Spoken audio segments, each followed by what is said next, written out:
Bisa jadi tidak ada lagi TPS, kotak suara, dan bilik suara di lingkungan tempat tinggal warga saat pemilihan kepala daerah untuk periode selanjutnya. Ya, tak menutup kemungkinan pemilihan kepala daerah selanjutnya tidak lagi melibatkan rakyat secara langsung. Ini karena adanya usulan pemilihan kepala daerah nantinya akan dilakukan oleh DPRD. Partai Gerindra jadi salah satu partai yang sudah menyatakan dukungan usulan pilkada lewat DPRD. Ketua DPP Partai Gerindra, Prasetyo Hadi bilang, pilkada langsung masih perlu diperbaiki karena ongkos politik yang mahal, baik dari sisi calon maupun dari sisi pemerintah sebagai penyelenggara. Di wali kota maupun gubernur itu ongkosnya sangat besar. Belum dari sisi negara ya, dari sisi negara dalam hal ini mengenai pembiayaan. Nah, inilah yang kemudian kalau kajian di kami internal Partai Gerindra, kami memang terus terang salah satu yang mengusulkan atau berpendapat bahwa kita berkehendak untuk mengembalikan sistem pemilihan kepala daerah itu melalui mekanisme di DPRD. PAN juga mendukung pilkada lewat DPRD. Wakil Ketua Umum PAN yang juga Wakil Ketua MPR Edi Suparno menilai usulan pilkada lewat DPRD sudah sesuai dengan sila keempat Pancasila. Edi bilang, usulan pilkada dipilih melalui DPRD tidak bertentangan dengan konstitusi dan opsi tersebut layak dikaji dalam upaya perbaikan kualitas demokrasi Indonesia.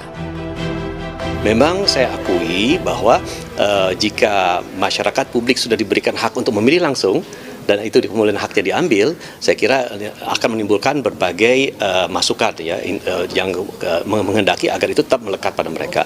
Tapi juga kalau kita lihat eksesnya, itu kita harus perhitungkan juga dampaknya itu ternyata membawa dampak negatif terhadap pendidikan politik bagi masyarakat, karena masyarakat hanya disuguhi amplop atau sembako untuk memilih siapapun yang akan menjadi calon kepala daerahnya. Dan jangan lupa juga, saya bicara sebagai pimpinan MPR, bahwa kalau kita bicara pemilihan secara keterwakilan itu ada dalam sila keempat dalam Pancasila kita, musyawarah untuk mufakat. Sebaliknya, PDI Perjuangan menolak usulan pilkada melalui DPRD. Juru bicara PDIP Guntur Romli bilang, partainya tetap menginginkan pemilihan langsung. Menurutnya, pemilihan melalui DPRD justru akan menjauhkan rakyat dari proses politik yang seharusnya menjadi hak dasar setiap warga negara. Kata Guntur, wacana pilkada tidak langsung akan semakin menyakiti hati rakyat. Pasalnya saat ini masih suasana prihatin, juga banyak bencana yang terjadi. Kok tega-teganya memperbincangkan soal pilkada yang masih jauh? Kenapa partai-partai politik saat ini kok tidak fokus saja ke penanggulangan bencana? Kok malah memantik kemarahan rakyat dengan mau mengambil hak politik rakyat dengan mengebiri hak politik mereka melalui pilkada DPRD. Oleh karena itu, PDI Perjuangan tegas menolak pilkada melalui DPRD dan tetap ingin pilkada langsung.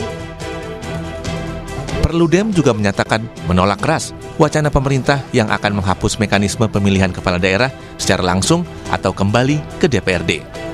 Sebab memilih calon pemimpin secara langsung adalah bagian dari sistem demokrasi yang sudah diatur dalam undang-undang. Tentu kita tahu bahwa sistem politik demokrasi mensyaratkan adanya hak politik warga negara untuk memilih langsung para wakil rakyatnya, termasuk adalah gubernur, bupati, wali kota. Kita tahu juga definisi dalam sistem politik demokrasi itu adalah pemerintahan dari, oleh, dan untuk rakyat. Nah, pilkada itu hadir sebagai sebuah mekanisme untuk menjamin hak politik warga negara dalam sistem politik demokrasi. Sehingga kami khawatir kalau kemudian pilkada dihapuskan, ini akan berdampak terhadap kemunduran dari demokrasi kita. Selama ini wacana untuk menghapus pilkada langsung menjadi tidak langsung itu karena tingginya biaya politik. Maka seharusnya yang diperbaiki ke depan itu adalah mendesain ulang pilkada kita yang jauh lebih murah atau lebih efisien, bukan kemudian menghapus pilkada langsung. Ini memang bukan pertama kali wacana pemilihan kepala daerah melalui DPRD muncul. Salah satu alasan yang disorot adalah ongkos politik yang dinilai mahal. Tetapi, benarkah pilkada melalui DPRD dapat menekan biaya politik? Atau sebaliknya, pilkada oleh DPRD menjadi kemunduran demokrasi Indonesia dengan hilangnya hak rakyat memilih langsung pemimpinnya. Tim Liputan Kompas TV.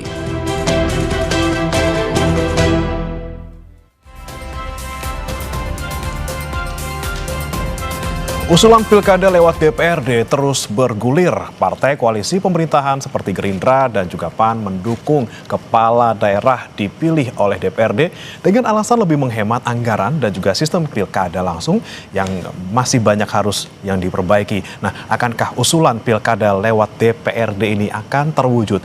Dan benarkah pilkada langsung lebih banyak negatifnya?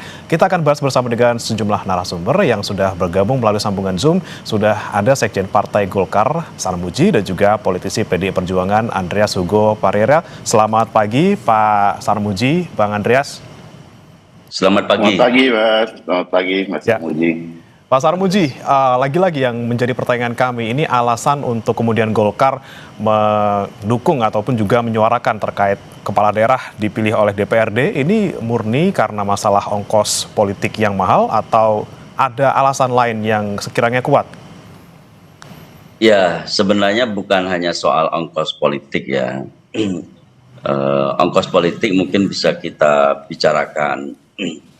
Tetapi memang kalau bicara ongkos politik memang mahal sekali. Setiap pilkada itu mahal sekali. Jumlah yang harus melakukan pilkada juga seluruh Indonesia. Jumlahnya juga kabupaten kotanya juga sangat besar, provinsinya juga sangat banyak. Tetapi bukan hanya semata-mata itu, tentu saja motif untuk mengevaluasi pilkada secara langsung. Tetapi ada kualitas demokrasi dan kualitas kehidupan rakyat yang harus kita timbang ulang melalui sistem pilkada secara langsung. Kita semua tahu banyak sekali dampaknya, bukan hanya dampak money politik sewaktu penyelenggaraan pilkada, tetapi pasca pilkada pun itu masih sangat terasa dampak kepada masyarakatnya. Misalkan ya, antara kepala daerah dan wakil kepala daerah itu sering terjadi bentrok. Dan ini terjadi di mana-mana karena perebutan pengaruh yang luar biasa sejak sebelum pilkada, pada saat pilkada maupun pasca pilkada. Tentu hal-hal itu akan sangat merugikan masyarakat. Belum lagi fragmentasi masyarakat yang kadang-kadang sampai pilkada selanjutnya itu juga masih bertahan, ada fragmentasi, ada kebencian-kebencian tertentu yang itu meluas sampai ke bawah dan berkepanjangan sampai bahkan pilkada selanjutnya. Itu semua banyak sekali yang harus kita evaluasi sehingga kita mencari opsi yang kira-kira kualitas akuntabilitas terhadap masyarakatnya itu tidak berkurang, tapi kita bisa mengurangi dampak jeleknya sekaligus mengambil manfaat yang terbesar dari sistem pilkada.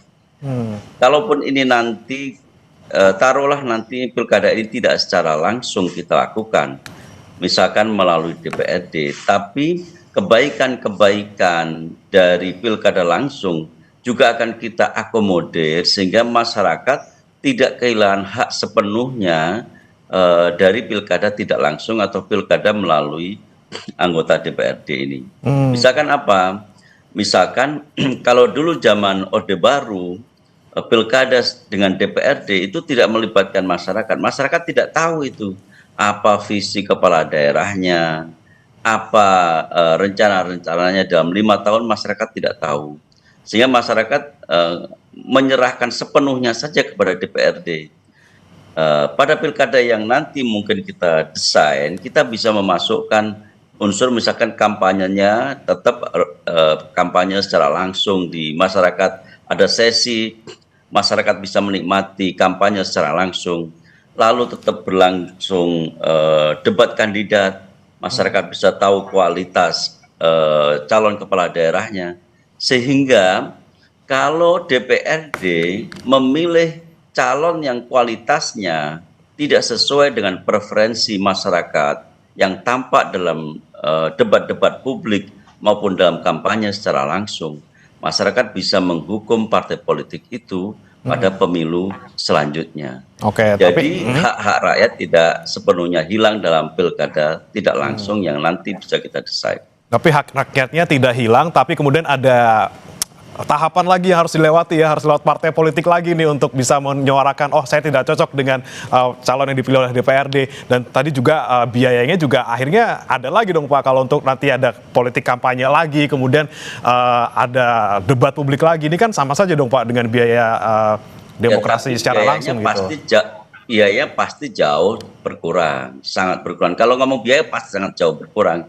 Karena kampanye langsungnya kan bisa melalui media-media yang tersedia, melalui media sosial, melalui channel-channel yang mungkin bisa kita desain menjadi jauh lebih murah. Kalau pilkada langsung pasti sangat mahal. Kalau itu sudah pastilah. Yang concern kami sebenarnya, concern kami dari Golkar, bagaimana mengakomodir sisi kebaikan pilkada langsung sehingga rakyat masih memiliki keterlibatan yang kuat, sekaligus kepala daerah masih memiliki akuntabilitas kepada rakyat. Mereka masih punya tanggung jawab moral kepada rakyat karena visi misinya diketahui, kualitasnya diketahui oleh rakyat. Oke, baik.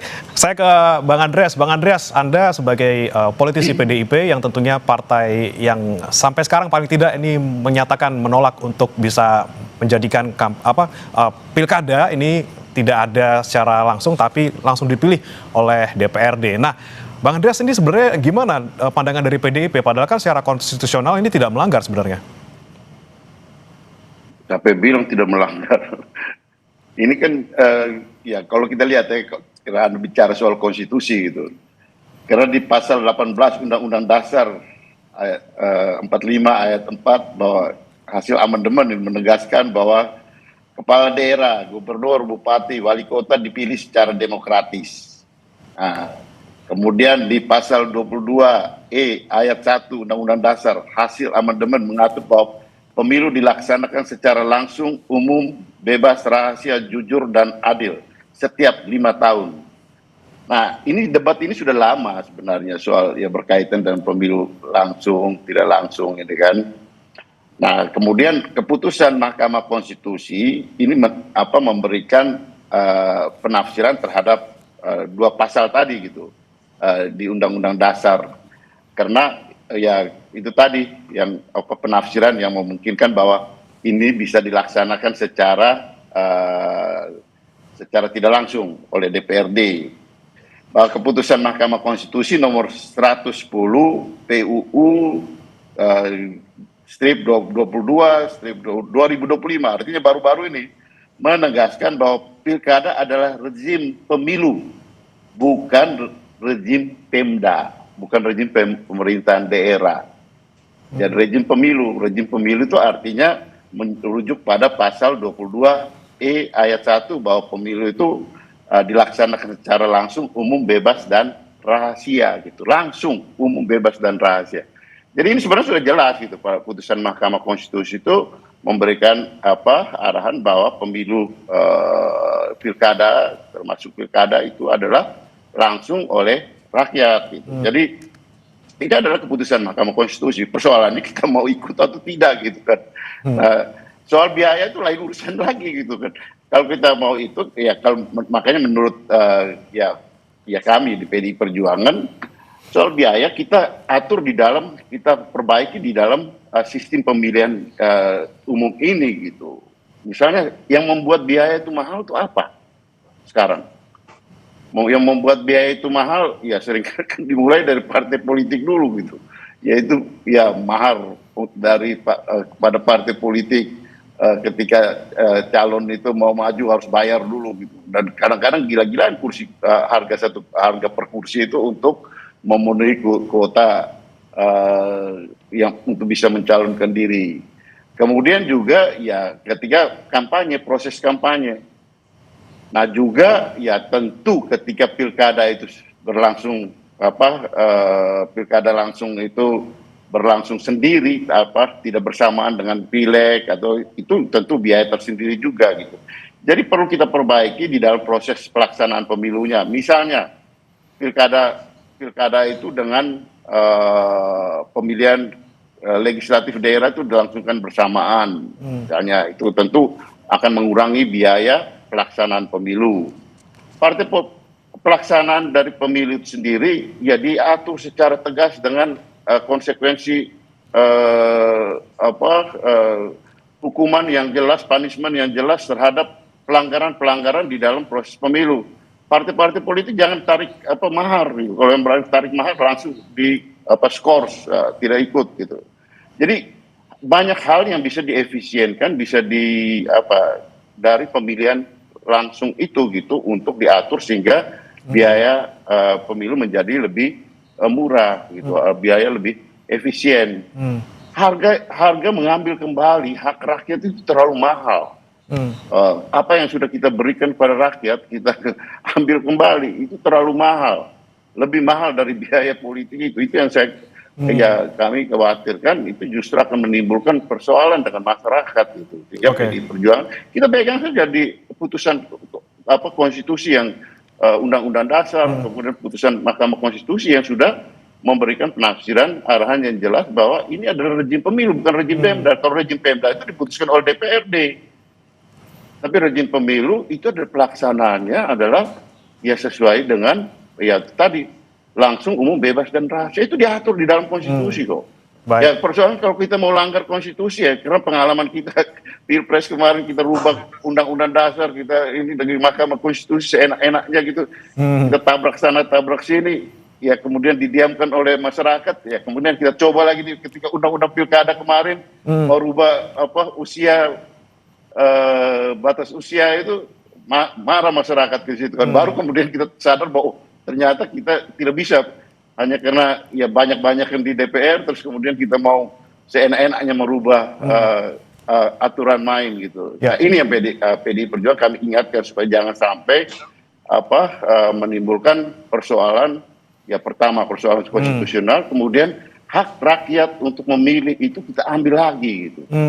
Nah, ini sesuatu yang saya kira perlu menjadi pertimbangan karena ini masih wacana gitu. Saya tahu teman-teman di Golkar, teman-teman Republikan masih wacana. Kita ingatkan dari jauh ya supaya kita saling memahami bagaimana persoalan-persoalan yang ada di masyarakat ini gitu dengan berbagai macam konsekuensinya gitu. Kenapa? Karena kalau mau bilang menang-menangan di DPR pasti kalah PDI Perjuangan. Pasti kalah karena kita hanya sendiri sekarang. Ya. Oke, baik. Kemudian ini Pak Sarmuji, ketika kita melihat biaya politik ini tidak hanya soal teknis pemilu saja di lapangan, tapi juga ada mungkin mahar politik yang harus diberikan oleh seorang calon untuk bisa diusung oleh partai politik. Kemudian kemungkinan money politik di belakang juga tentunya masih ada kalau misalnya kita bicara pemilunya tidak langsung gitu kan. Ada juga tadi potensi tidak adanya partisipasi langsung dari masyarakat, justru nanti malah di belakang ada main-main di belakang ketika kita tidak bisa melihat secara langsung siapa yang kemudian dipilih menjadi calon dan juga siapa yang akhirnya dipilih menjadi kepala daerah. Seperti apa nih Pak Sarmuji? Ya, pertama saya ingin tanggapi dulu tentang Mahkamah Konstitusi ya. Mahkamah Konstitusi barangkali belum pernah membayangkan pilkada secara tidak langsung yang mengakomodir partisipasi rakyat secara maksimal ya. Jadi ketika memutuskan kecenderungan itu, kami menyebutnya sebagai kecenderungan karena desain pilkada tidak langsung yang mengakomodir sisi-sisi baik pilkada tidak langsung ini belum diputuskan dan belum pernah diuji karena itu belum pernah diuji oleh Mahkamah Konstitusi. Kami masih berandai-andai, andaikan desain pilkada ini secara tidak langsung itu mengakomodir partisipasi rakyat secara maksimal dalam bentuk yang tadi saya sampaikan, kampanye, terus ada debat kandidat, itu barangkali MK akan berpikir ulang bahwa pilkada semester ini itu kemungkinan juga cocok dengan konstitusi. Itu yang pertama. Yang kedua, kalau kita ngomong biaya, Golkar sudah lama sekali 2 periode penuh menegaskan tidak ada mahar politik. Dan bisa kita cek, saya kemarin ketua DPD Golkar Jawa Timur, sama sekali tidak ada komitmen apa-apa, mahar politik apapun kepada seluruh kandidat yang diusung Partai Golkar di Jawa Timur untuk mahar politik. Tetapi tetap saja sangat mahal. yang dilalui oleh calon-calon kepala daerah itu sungguh-sungguh kalau bisa kita sebutkan yang menderita batin lah, saking mahalnya biaya politik. Kalau kita ngomong biaya politik itu yang dikeluarkan secara personal oleh calon kepala daerah. Yang kedua, biaya yang dikeluarkan oleh penyelenggara pemilu, oleh negara, itu juga sangat besar, sangat besar. Biaya keamanan, biaya penyelenggaraan, belum nanti kalau ada ekses tertentu, itu luar biasa mahalnya. Itu kalau kita ngomong biaya politik, baik yang dikeluarkan oleh seorang calon maupun dikeluarkan oleh negara. Persoalannya, bukan hanya itu sebenarnya. Tadi saya sampaikan dampak ikutannya pasca pilkada itu juga sangat mahal, biaya sosialnya juga sangat mahal. Jadi kita ini sedang membicarakan mengurangi, meminimalisir sisi-sisi buruk ekses pilkada secara langsung, sekaligus mau mengambil sisi baiknya yang kita akomodir dalam pilkada secara tidak langsung. Kenapa nggak kita coba, kita ngambil sisi-sisi baiknya sekaligus meninggalkan dampak-dampak yang tadi saya sebutkan sebagai dampak yang melekat dalam pilkada secara langsung. Oke, baik. Saya kembali ke Bang Andreas. Bang Andreas, lagi-lagi alasan soal efisiensi biaya dan juga kekhawatiran ada polarisasi ataupun perpecahan nanti di masyarakat ketika kita pemilihan secara langsung begitu. Tapi apakah Anda melihat sebagai partai di luar pemerintahan yang kemudian apakah ada agenda politik besar di balik wacana ini muncul kembali dan dikhawatirkan juga nih amit-amit gitu ya, ke depannya jangan-jangan nanti presiden balik lagi dipilih oleh MPR gitu, balik seperti Orde Baru? Ya kalau masyarakat ada kekhawatiran seperti itu, ya bisa jadi gitu kan. Dan saya kira itu juga apa yang kita alami secara, ya artinya kekhawatiran bahwa kita kembali kepada masa lalu gitu, yang sesuatu yang dikhawatirkan bahwa ya kemudian hak-hak rakyat itu kembali diambil, bukan soal cuma pilkada, cuma kemudian pemilihan legislatif, kemudian juga pemilihan presiden. Nah, saya kira ada kekhawatiran seperti itu, hak masyarakat untuk mempunyai kekhawatiran seperti itu gitu. Tapi persoalannya sekarang ya artinya kita bicara soal argumentasi ini, karena ini kan wacana kan yang disampaikan oleh kawan-kawan Golkar dan kawan-kawan ini. Itu yang menurut ya saya, menurut kami soal efisiensi pengalaman. Kalau soal biaya sosial ya, biaya sosial artinya tadi seperti yang Mas Armuji sampaikan, di lapangan ada polarisasi sosial. Saya katakan bahwa itu bukan saya tidak membantah itu, memang ada di beberapa daerah itu terjadi gitu. Tetapi dengan perkembangan ke sini, masyarakat itu juga makin menyadari begitu, ada perubahan yang menurut saya cukup menunjukkan perkembangan yang baik gitu. Masyarakat pun makin teredukasi dengan pemilihan langsung ini, bahwa ya setelah pemilu ya selesai gitu kan. Nah, yang seringkali menjadi persoalan itu adalah di DPRD-nya.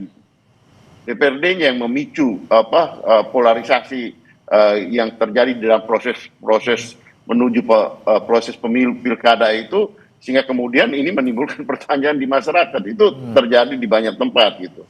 Sementara masyarakat sudah kembali sibuk dengan urusan pekerjaan mereka masing-masing gitu. Nah, ini satu hal yang harus kita lihat juga gitu, harus kita kaji juga secara empirik gitu. Jadi tidak hanya asumsi aja gitu. Kami kan kita sama-sama pemain lapangan gitu. Kita tahu lah bagaimana perkembangan perubahan sosial yang terjadi di dalam pasca pilkada. Kemudian soal biaya tadi gitu, masih banyak ruang untuk, saya kira kita semua tidak mau kalau biaya pemilu itu baik legislatif, baik pilpres maupun biaya pilkada menjadi mahal gitu. Yang mengajarin kan ini politisi gitu. Artinya yang mengajarin biaya menjadi mahal itu politisi gitu. Rakyat itu mengikuti apa yang dilakukan oleh para pemimpinnya gitu. Nah, disinilah mari kita bicara soal bagaimana mengefisienkan biaya Nah, pilkada itu dalam arti ya partai politik, kemudian dalam pelaksanaannya, kemudian di dalam bagaimana proses dari rekrutmen sampai dengan pelaksanaan itu ya dengan regulasi yang kemudian kita diatur seketat mungkin dan konsekuensi dari pelaksanaan sehingga kemudian biaya politik itu, biaya pilkada itu ya menjadi efisien. Ya kalau mau bilang tidak ada biaya juga tidak mungkin gitu. Karena kalau pemilihan DPRD juga pasti ada biaya. Kalau DPRD juga biaya. Bahkan kadang-kadang ya istilahnya apa? Kalau pemilihan pilkada tidak langsung itu biaya politiknya ke DPRD, pihak pilkada langsung biaya politiknya ke rakyat kan. Karena kalau DPRD juga kita tahu lah dulu gimana apa ya bayar-bayaran di belakang, bayar partainya, kemudian bayar anggota DPRD-nya, mengentertain mereka, mengkarantina mereka di hotel, untuk kemudian menggiring mereka untuk memilih. Itu juga biaya. Nah, gitu. ini dia nih, Jadi, Bang Andreas, kita tanyakan langsung ke Pak Sarmuji. Pak Sarmuji, soal kemungkinan adanya lobby-lobby di belakang gitu. Kalau kita ngomongin soal DPRD milih langsung kepala daerah, ini seperti apa nanti? Ada celah seperti itu? Ya, karena itu ini problem akuntabilitas ya, bisa main belakang macam-macam karena anggota DPRD seolah-olah merasa pilihannya tidak diketahui oleh orang lain. Mereka enak saja untuk pilihannya nanti tidak sesuai dengan preferensi masyarakat. Misalkan masyarakat, oh yang bagus sebenarnya si A, tapi anggota DPRD meskipun jauh kualitasnya milih yang B misalkan. Karena itu penting diatur juga akuntabilitas seandainya nanti pilkadanya tidak secara langsung. Kalau dulu memilih orang itu kan tertutup melalui sistem pemilihan tertutup. Nah, dibuat saja besok dengan undang-undang yang ada pemilihannya secara terbuka saja. Sehingga tidak perlu orang untuk melobi-lobi ke menggiring-giring anggota DPR untuk memilih seseorang. Nggak perlu, karena pasti dilakukan secara terbuka. Diketahui benar dia akan memilih siapa pasti ketahuan gitu loh. Jadi nanti pemilihannya terbuka saja, acung jari saja, langsung berdiri saja misalkan ini. Jadi tidak melalui pemilihan secara tertutup yang tidak diketahui dia milih siapa. Kalau dulu kan dia mau milih siapa hanya dia dan Tuhan yang tahu. Nah, besok untuk menjamin akuntabilitas itu bisa didesain pemilihannya itu secara terbuka saja. Baik, Pak, saya terakhir ke Bang Andreas lagi. Kira-kira mungkin nggak nih Bang Andreas kalau di lapangan kita lakukan pemilihan ini secara terbuka, DPRD secara terbuka menunjuk kepala daerah? Saya prinsipnya kita lihat terlalu mahal kita mengambil kembali hak yang sudah kita berikan kepada rakyat ketimbang kemudian ya dengan hitungan-hitungan efisiensi dan yang lain-lain yang ya bisa kita rasionalisasi lah gitu di dalam diskusi, di dalam debat-debat. Tapi prinsip daripada demokrasi adalah ya kita menghormati hak rakyat untuk memilih, dan itu memilih secara langsung yang sudah kita berikan jangan kita ambil kembali. Karena itu akan berisiko pada bagaimana proses demokrasi yang kita laksanakan, yang kita jalankan. Saya kira itu poinnya. Baik, kita nantikan seperti apa nanti di DPR tentunya untuk di Komisi 2 yang khusus membidangi pemilu, bagaimana mereka membahasnya dan juga tentunya apapun yang nanti menjadi keputusan ataupun juga nanti terwujud, semoga lagi-lagi biayanya efisien dan juga tidak terjadi polarisasi, tapi juga di sisi lain tidak menghilangkan hak langsung rakyat untuk memilih kepala daerahnya. Terima kasih Pak Sarmuji, Sekjen Partai Golkar, dan juga Bang Andreas Hugo Parera, politisi PDI Perjuangan, sudah bergabung bersama kami di Sapa Indonesia Pagi. Selamat pagi. Selamat pagi. Pagi, Mas.